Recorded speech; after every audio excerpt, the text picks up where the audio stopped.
गुरुवार का प्रदोष पड़ जाए, बृहस्पतिवार का यदि प्रदोष पड़ जाए तो प्रदोष के दिन प्रदोष काल में,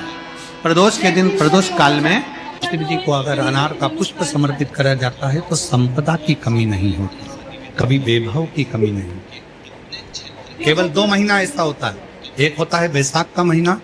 एक होता है ज्येष्ठ का महीना। ये 2 महीने में कभी भी कोई सी भी 2 प्रदोष,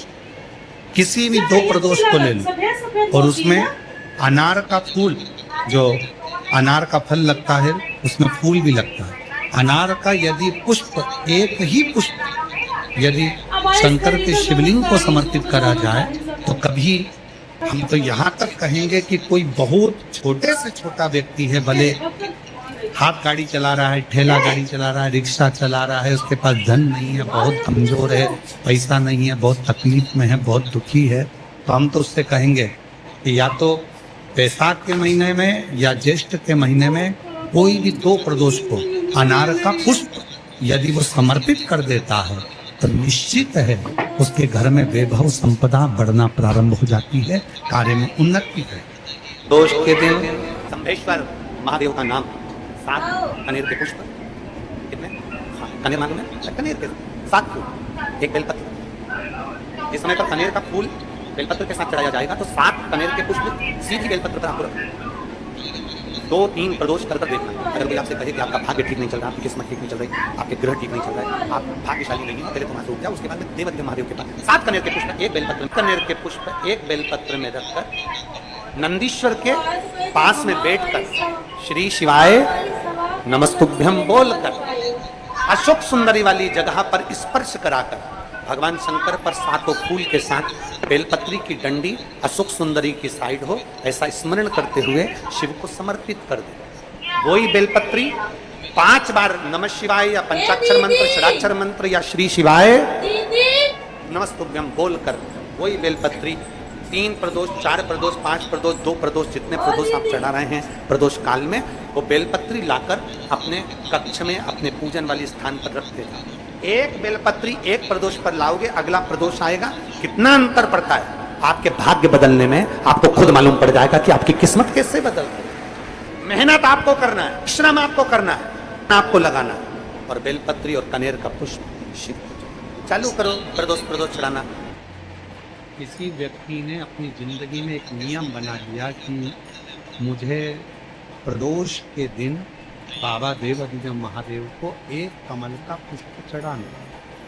और कई मौसम ऐसा होता है कि उसमें कमल का पुष्प नहीं मिलता तो कमल गट्टा बाजार में मिलता है, देखा है आपको? काला कलर का होता है कमल गट्टा। 1 कमल का गट्टा भी यदि देवाधिदेव महादेव को, यदि कोई कितना भी दरिद्र है, कितना भी गरीब है, उसका कोई व्यापार नहीं, कोई व्यवसाय नहीं, कोई नौकरी नहीं, कोई चाकरी नहीं, इतना ही परिस्थिति से मारा हुआ व्यक्ति है, अगर उसने प्रदोष नियम बना लिया, प्रत्येक 12 महीने का मैं नियम लेता हूँ और पूरे 24 प्रदोष मैं बाबा को कमल का, जिस समय पर कमल का पुष्प मिल जाए उस समय पर कमल का पुष्प चढ़ाओ, ना मिले तो कमल गट्टा चढ़ाओ। पर जिसने प्रदोष का नियम बना लिया, 1 साल पूरा नहीं होगा और मेरा बाबा उसका हाथ पकड़कर उसको मंजिल तक पहुंचाना था। इतना भी ये लोमश बाबा का चरित्र कथा, कितनी भी गरीब परिस्थिति क्यों ना हो, कितना भी दरिद्रपन क्यों ना हो, कुछ नहीं घर में। गुरुवार का प्रदोष पड़ जाए, बृहस्पतिवार का यदि प्रदोष पड़ जाए तो प्रदोष के दिन प्रदोष काल में, प्रदोष के दिन प्रदोष काल में किसी शिवालय में जाएं, शंकर के मंदिर में जाएं, एक ही दिए के अंदर एक फूल बाती, कैसी बाती है? फूल बाती, और उसी दिए के अंदर एक लंबी बाती, 2 बाती। कौन सी बाती हैं? जम के बोलो जरा।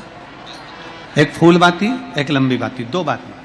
एक ही दिए के अंदर फूल बाती, लंबी बाती दोनों रख लें, थोड़ा सा घृत की बातियां, तेल की बाती नहीं, घी की बाती रखें, और दोनों बातियां उसमें रखकर 3 बेलपत्र भगवान शंकर के मंदिर में लेकर जाएं। दिए को भी प्रज्वलित नहीं करना है। पहली बेलपत्र नंदीश्वर की, जो ऊपर का भाग होता है जिसको हम शिव तत्व भाग कहते हैं, नंदी के पीठ पर एक भाग होता है जिसको शिव तत्व भाग कहा जाता है। वो नंदी की पीठ पर जो भाग है वहां पर एक बेलपत्र समर्पित करें। दूसरा बेलपत्र आप जो माता पार्वती जी का, जैसे ये शिवलिंग है और ये गोल भाग है, ये माता पार्वती जी का हस्तकमल है, तो माता पार्वती जी का जो हस्तकमल है, इस हस्तकमल पर कहीं पर भी एक बेलपत्र आप समर्पित कर दें। और तीसरे नंबर की जो बेलपत्र है वह भगवान शंकर पर समर्पित कर दें। जो दिया आप लेकर गए हो मंदिर में, उसी दिए को नंदी और महादेव इन दोनों को दर्शन कराते हुए अगर मंदिर के अंदर लगाने दें दिया तो ठीक है, ना लगाने दें तो दीप को बीच में बस स्पर्श कराकर भले बाहर जाकर लगा दो, पर प्रयास करो वो दीप, वैसे तो बीच में नंदी और शिव के मध्य में वो दिया स्पर्श होना चाहिए। जैसे ये नंदी है और ये शिव है, तो इसके मध्य में दीप स्पर्श कर ले, भले उसको जलाने ना दे, पर स्पर्श मात्र कर कर अगर आपने एकांत में कहीं पर भी ले जाकर लगा दिया, उस दीप को जला दिया, तो गया हुआ कितना भी करोड़ रुपया हो, वो धीरे धीरे कर कर गया हुआ धन हमारा वापस आता ही है। कोई खाकर भी बैठ गया तो देगा जरूर, वो धन आएगा जरूर, कैसे भी आएगा, पर अपनी संपदा वापस। शिव तत्व की प्राप्ति है। शिव कथा कहती है नंदी का एक पांव जो ऊपर होता है, आप लोगों ने दर्शन करे होंगे शंकर जी के मंदिर में नंदी के,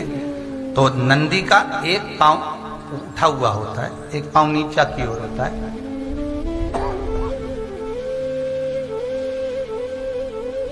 शिव पुराण की कथा कहती है, मान लो कोई हड्डी से जुड़ा हुआ रोग, नेत्रों से जुड़ा हुआ, मस्तिष्क से जुड़ा हुआ कोई रोग रहता है, तो एक नीले कलर का फूल आता है महाराज, उस फूल में हल्दी डालकर गुरुवार का प्रदोष पड़ने पर जो नंदी के पांव के पास समर्पित कर देता है महाराज, उसका रोग धीरे धीरे समाप्त होने लगता है। लिंग पुराण कहती है कि नंदीश्वर भगवान के सामने जो पुष्प समर्पित करा जाता है उसको, ये तो लिखा था स्कंद पुराण और शिव पुराण, लिंग पुराण कहती है जो फूल आपने समर्पित करा उसको लाकर पानी की बाल्टी में डालकर आप स्नान भी कर सकते हो, उससे भी हड्डी के जितने रोग होते हैं उसमें आराम लगने लगा। जैसे कहीं शरीर नहीं चल रहा, हाथ झुन्न पड़ रहा है, हाथ काम नहीं कर रहा, हाथ में झुनझुनी आ रही है, कंपन आ रहा है, उसमें भी ये प्रयोग काम, पर होना चाहिए बृहस्पतिवार की प्रदोष। कौन से वार की? बृहस्पतिवार, गुरुवार की प्रदोष। बंदर वाले में इतना बल होता है, बंदर दरवाजे पर लगाने का अलग अलग क्रम है। जब घर में बच्चा नहीं होता, 20-20 साल तक, 15-15 साल तक, 18-18 साल तक जब औलाद नहीं होती, 4 साल शादी के हो गए, 5 साल हो गए, दवाइयां भी ले रहे हैं, इलाज भी करवा रहे हैं, सब कुछ कर रहे हैं, फिर भी संतान नहीं हो रही, तब जब तुम्हारा मन कर जाए, तुम्हारी इच्छा कर जाए, तो पीपल का पत्ता और आम का पत्ता, इन दोनों की बंदरवाल प्रदोष के दिन अपने घर के दरवाजे पर बांधना चालू कर दो। एक प्रदोष से दूसरे प्रदोष तक वो बंदी रहना चाहिए, फिर वो ठंडी करो, दूसरे प्रदोष से तीसरे प्रदोष तक बंदी रहना चाहिए। ऐसा जब 4-5 प्रदोष तक वो बंदरवाल बदलती रहेगी तो निश्चित है कि एक ना एक दिन मेरा भोले बाबा तुम्हारे दरवाजे पर संतान की प्राप्ति तुम्हारी गर्भ से जरूर कर। बंदरवाल में इतना बल होता है, बंदरवाल में इतना बल होता है। बंदर परमात्मा पर भरोसा करने वाला और प्रदोष का व्रत करने वाला कभी खाली झोली लेकर नहीं जाता, याद रखना। जिसने परमात्मा पर भरोसा करा है और जिसने प्रदोष का व्रत करा है, उसको शिवजी ने आज नहीं तो कल, कल नहीं तो परसों दिया है। जिसने बाबा पर भरोसा करा, जिसने सोमवार पशुपतिनाथ ऐसे व्रतों को जो धारण करता है, कोई 16 सोमवार करता है, कोई पशुपति व्रत धारण करता है, कोई प्रदोष व्रत करता है, कोई सोमवार की अष्टमी का व्रत करता है, जो मांगा देगा।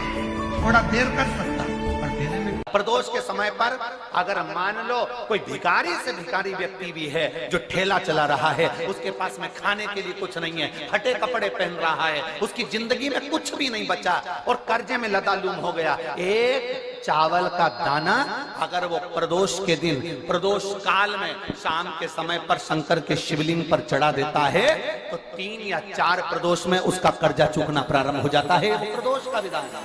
प्रदोष काल का दीप, प्रदोष काल की आराधना, प्रदोष काल की साधना और प्रदोष काल में परमात्मा का लिया गया नाम हमारे करोड़ों करोड़ों करोड़ों करोड़ों पुण्य को प्रबल कर देता है और हमारे पास